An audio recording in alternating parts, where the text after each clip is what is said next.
everybody, and Merry Christmas to you! Since it's been quite a while for a video review, I thought what could be better than a nice Christmas special, and as you know, I love this time of year. You see this, huh? You see this tree? It's Christmas! Tis the season, mother.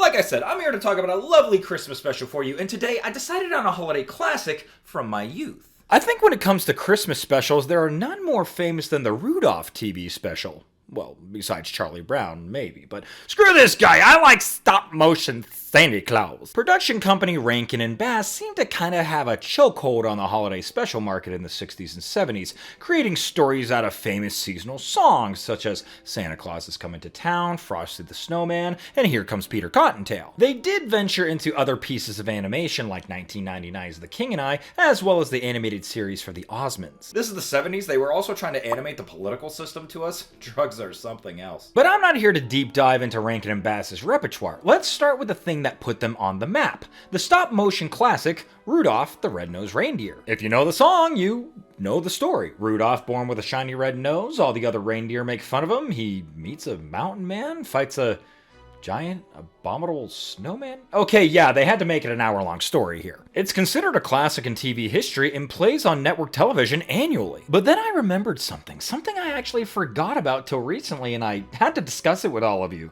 Are you ready for it?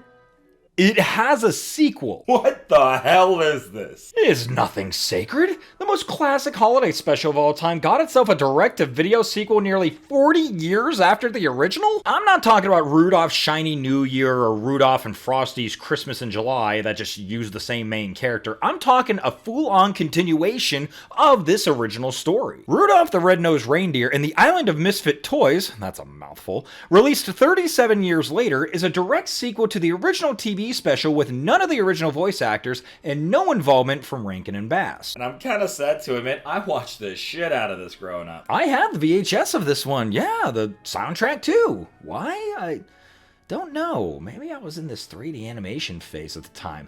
Pixar was a big part of that, as was Jimmy Neutron, but this one I really enjoyed as a kid. There's no way it can be as good as I remember it. Can it? Well, Scary Godmother from a couple years ago was a pleasant surprise, so maybe this one will be too. The toy taker, that's me, will take care of you. Oh boy.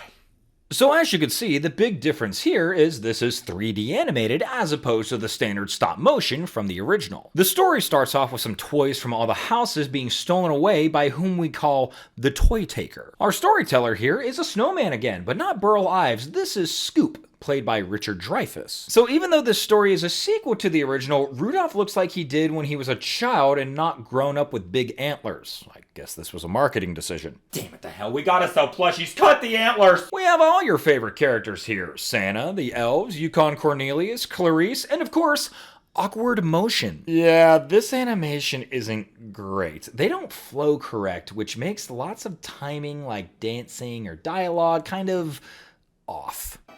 May I have your autograph?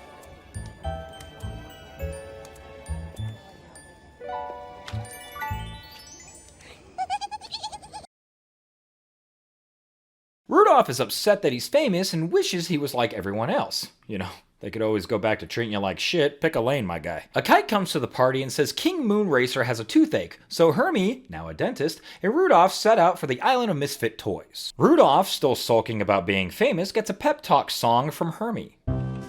Keep your chin up, keep your shoulders back, and face the world with pride. Spoonie, Toonie, Loony. It sucks. It, really sucks. We make it to the island and, oh boy, another song. Nobody wants to be different and face rejection.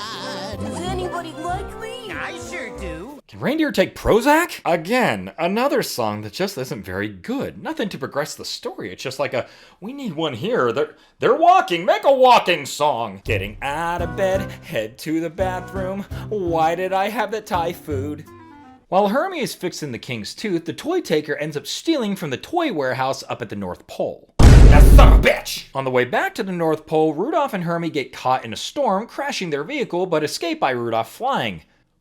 Totally forgot he could do that. We land on an island and end up at the palace of one Queen Camilla, a flying pink hippo played by Jamie Lee Curtis, who's actually kind of a bright spot that is this movie. She originally claims them as intruders and they're sentenced to the dungeon until Rudolph shines his nose and she changes her mind, which we then get... Another song? No. It's another song. This one's actually pretty decent. I think it's called Beautiful. It's kind of bouncy and actually serves the plot to explain that Queen Camilla is a toy surgeon of sorts. Rudolph asks for a nose job from Camilla to get a normal nose, bringing the term plastic surgeon to a new level. But backs out after being questioned by Hermie. Rudolph makes it back to the village and tries to teach Clarice to fly with one of the weirdest interactions. The sun was in my eyes. It's not funny. Again?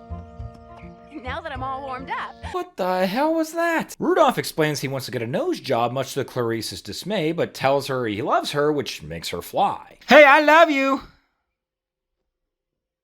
That's okay, take your time. Later, Santa holds a meeting after the warehouse was robbed, claiming Christmas is canceled, but Rudolph suggests that they try and catch the toy taker by waiting for him at the Island of Misfit Toys and Queen Camilla's. The gang recruits Cornelius and Bumble on the journey, but we cut to the toy taker, voiced by Rick Moranis, at his hideout saying he actually saved the toys from children. When they stop needing you, have mercy. They'll toss you aside like yesterday's trash. Someone better talk to the creators of Toy Story 3. Another song here, the toy taker explaining how it's him that will always take care of them. These songs are getting to me. They aren't very good, but they somehow stain my head for some reason.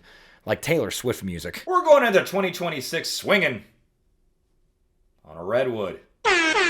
The crew awaits the toy taker at the Island of Misfit Toys. While he plays his magic tune to whisk them away, the gang dresses up as toys to follow him to his hideout. Unfortunately, Bumble is too big to join.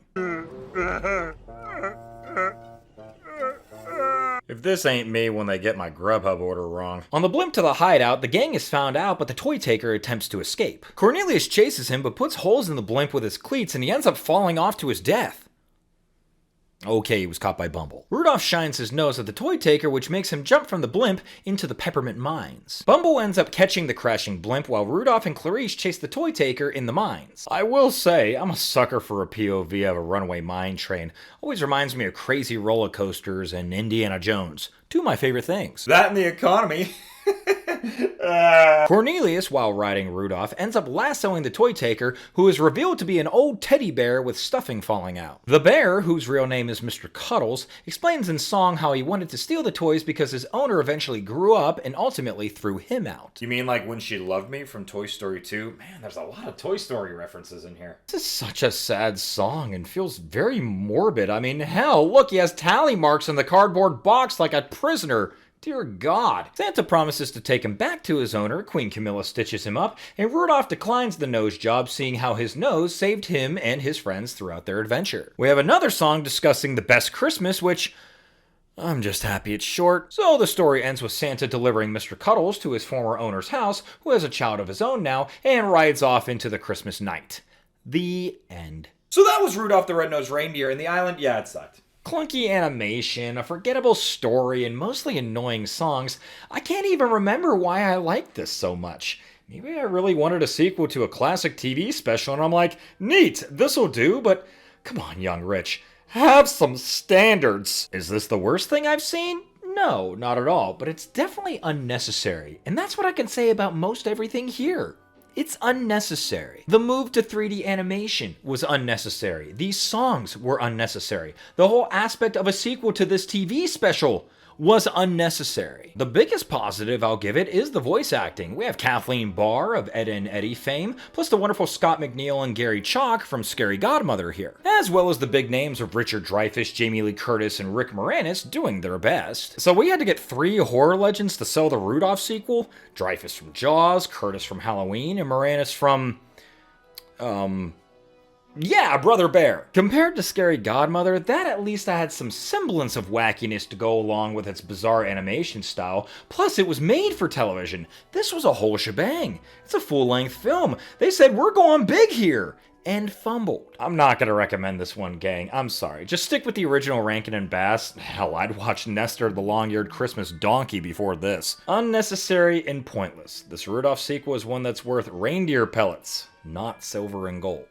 Thank you guys so much for watching, and tell me, have you seen this sequel? What's your favorite Rankin and Bass special? Let me know in the comments below. As always, don't forget to like this video, share it with your friends, or enemies, I guess, and subscribe to my channel for more animation reviews, TV specials, and anything else I can come up with. I hope you guys have a happy holiday season, and I'll see you all in 2026. Hopefully.